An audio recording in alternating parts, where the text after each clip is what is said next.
अगर आप चाहते हो आपकी कहानी इस चैनल पर आए, तो आज ही अपनी कहानी मुझे भेजें। मेरी इंस्टाग्राम आईडी है दास्तान ए खौफ। मैं आपकी कहानियों का इंतजार वही करूंगा।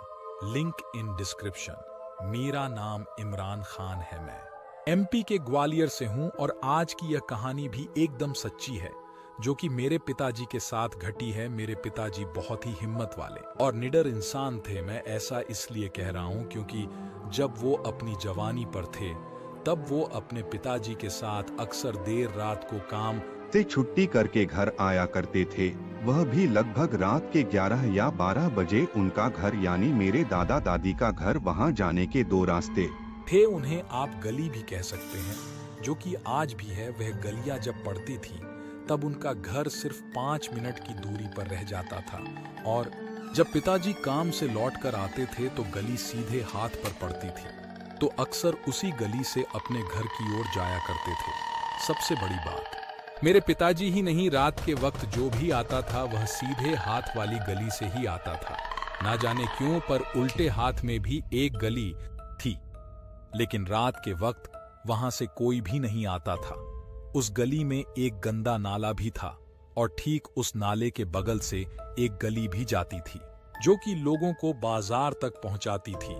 लोग अक्सर उस गली का यूज दिन में किया करते थे और ठीक अंधेरा होते ही वह गली एकदम सुनसान हो जाया करती थी। ठीक उस नाले के सामने, यानी जहां मेरे पिताजी को जाना होता था, उसी जगह पर एक हनुमान जी का मंदिर भी था और सीधे हाथ वाली गली के आखिर में एक दरगाह भी थी।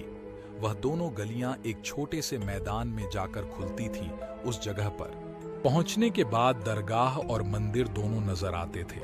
वह दरगाह और मंदिर आज भी अपनी जगह पर मौजूद है।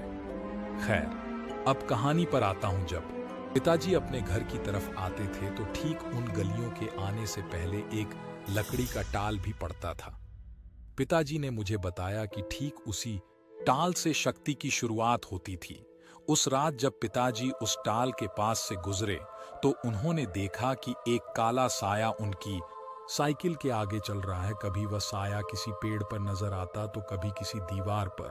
कई बार वो छोटा हो जाता तो कई बार बड़ा, लेकिन पिताजी इन चीजों से कभी नहीं डरते थे, क्योंकि वह एक बहादुर पिता के बेटे थे, जिन्होंने आधी रात को ना दिखने वाली अनजान शक्ति को अपने हाथ से दूध पिलाया था।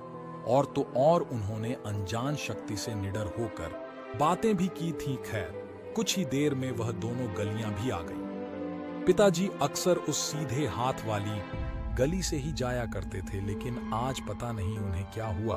उन्होंने अपने आप से कहा कि आज मैं अपना रास्ता छोड़कर इस दूसरे वाले रास्ते से जाता हूं, देखता हूं कि यह मेरा क्या करता है। पिताजी अपनी साइकिल से बिना उतरे उस गंदे नाले वाले रास्ते पर चलते हैं और ठीक वह साया भी कभी उनके आगे और कभी पीछे लगातार बना रहा। कुछ ही देर बाद पिताजी उस मंदिर वाली साइड में जाकर खड़े हो गए और जब उन्होंने पीछे देखा तो साया इस नाले में खड़ा होकर लगातार अपना सर हिला रहा था। पिताजी समझ गए थे कि इसका दायरा इतना ही है, शायद ये मुझे नाले की तरफ आने को कह रहा है। पिताजी ने उससे कहा कि तू जो कोई भी है, अगर तेरे अंदर हिम्मत है तो तू इस मंदिर वाली सीमा के पास आकर दिखा।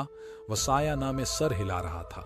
पिताजी ने मंदिर पर अपना सर झुकाया और जब दोबारा देखा तो वहां कुछ भी नहीं था। पिताजी ने समझदारी से काम लिया। उस दिन के बाद से वह उस रास्ते से कभी नहीं गए। शायद उस नाली की वजह से ही लोग वहां नहीं जाते होंगे, क्योंकि हर शक्ति का अपना एक डेरा होता है। अगर आप उस तक पहुंच जाते हो तो नहीं मालूम वह आपके साथ लग जाती है। बाकी यह एक सच्ची कहानी है जो कि मेरे पिताजी ने मुझे आज से कई साल पहले सुनाई थी। आज मेरे पिताजी इस दुनिया में नहीं है, लेकिन उनकी यादें हमारे दिलों में हमेशा रहेगी। आई लव यू पापा। आपको इनकी कहानी कैसे लगी कमेंट्स में जरूर बताना। मिलते हैं एक और नई कहानी के साथ। तब तक अपना और अपनों का ध्यान रखिए। धन्यवाद।